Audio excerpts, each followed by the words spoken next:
Hello and welcome. Today we are diving into a really simple communication hack that can totally change how you teach, how you manage, and honestly, even just how you talk to people every day. It's all about mastering the art of the checking question. So let me just start by asking you a question I bet you've asked and been asked probably 1,000 times. Do you understand? Well, I'm going to make a pretty bold claim here. That is probably the single most useless question in all of communication. In this explainer, we're going to break down exactly why it fails and what you should be using instead. So, first up, let's look at why that simple question is such a trap. All right, so the understand trap. We really need to look at the psychology of why we ask this, and more importantly, why the person on the other end almost always just defaults to saying yes, even when it's not really true. So why doesn't it work? Well, it comes down to two really critical reasons. First, someone might genuinely believe they've understood you, but they've completely missed a point. They're not lying, they just don't know what they don't know. And second, nobody wants to look stupid, right? Admitting you don't get something, especially in front of other people, can be super embarrassing. It's all about saving face. So what happens? You get a quick yes, but you have absolutely no idea if the message actually landed.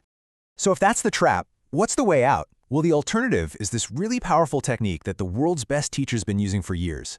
It's kind of their secret weapon for making sure everyone is on the same page. And it's called a checking question. Now, what's so interesting here is the definition. A checking question is one where you, the person asking, already know the answer. You're not actually looking for new information. You're asking what's called a display question just to see if the other person can correctly show you that they've understood. And these break down into two main types. You've got instruction checking questions, or ICQs for short. These are for actions, making sure people know what to do. And then you have concept checking questions, or CCQs, which are for ideas, making sure they really grasp the meaning.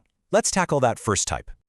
Okay, checking the what. This is where we get really practical. Instruction checking questions, or ICQs, are all about making sure that the doing part of your message has landed perfectly, leaving zero room for error. Okay, imagine you just gave this instruction to someone. I mean, it seems clear enough, but if you look closely, there are at least 5 different points where someone could get confused. Asking, do you understand here is just a recipe for disaster. So how do we check this properly? Just think about it for a second. What specific, simple little questions could you ask to make totally sure every single part of that instruction was heard and understood? And here is the beautiful solution. Instead of one big, vague question, you ask a series of small, targeted ones.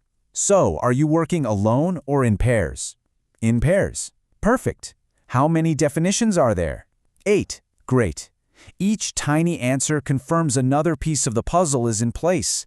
There's just no ambiguity, no chance for mistakes. This brings us to a really fundamental rule for using these ICQs. It's all about knowing when to check, and just as importantly, how much to check. It's really simple. The more moving parts your instruction has, the more little checking questions you need. For something like, please start now, you don't need any. But for that complicated example we just saw, you needed at least 5. It's all about matching your level of checking to the complexity of the task itself. All right, now let's shift gears from checking actions to checking abstract ideas. This is where our second tool, the concept checking question, or CCQ, really shines. This is where the technique gets even more powerful. Okay, take a look at these 2 sentences. On the surface, they look almost identical, but they actually communicate a subtle but really important difference. Now, how would you check if someone really understood that nuance? Asking, do you get it, just isn't going to cut it. So instead, you ask a concept checking question, something just like this. This kind of question forces the listener to actually analyze the meaning, not just repeat back a definition. It gets right to the heart of the conceptual difference between the 2 phrases. And here's the key.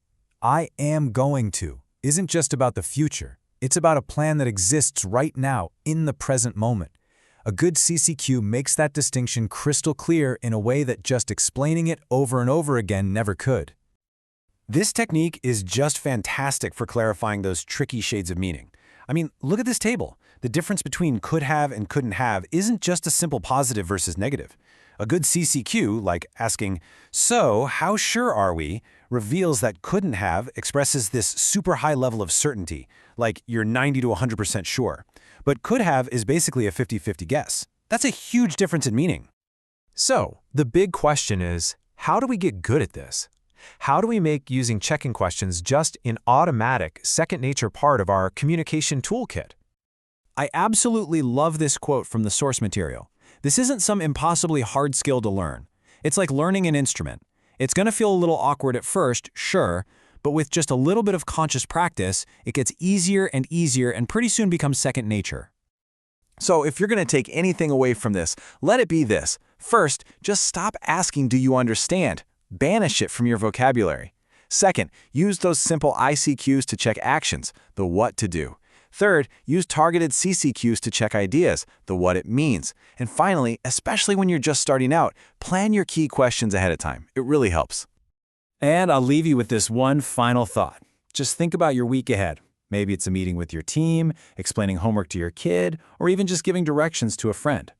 What is one specific moment where trading that old "do you understand" for a few smart checking questions could completely prevent confusion and guarantee 100% that you are on the same page? Go on, give it a try.